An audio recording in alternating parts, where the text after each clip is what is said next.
A new partnership between a group of East Texas colleges and universities will make for, hopefully, a seamless college transition for students who want to pursue a career in pharmacy. That's right. The move comes at a time when pharmacy jobs are in demand across the country, especially here in the South.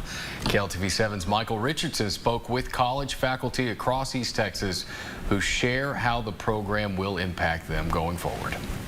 UT Tyler is looking to simplify the process for entering the pharmaceutical field. That was the message today when 7 Texas colleges and universities signed a memorandum of understanding.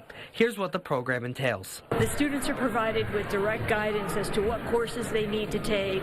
They interact with the pharmacy students and the admissions staff.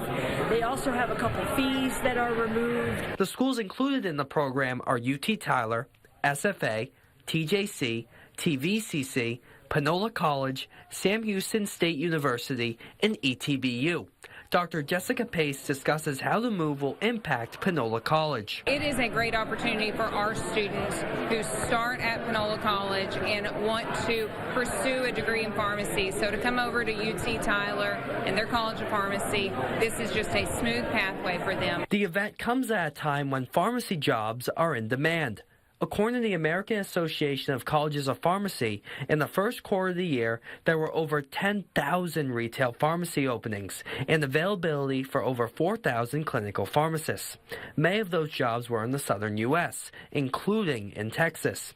UT Tyler President Dr. Julie Philly feels the program will bring more pharmaceutical professionals to East Texas. Training healthcare professionals like pharmacists right here in East Texas allows us to educate the workforce so that we can take people from our communities that live here locally or across the state of Texas, train them and allow them to be injected into our communities and stay local. Michael Richardson, KLTV7 News.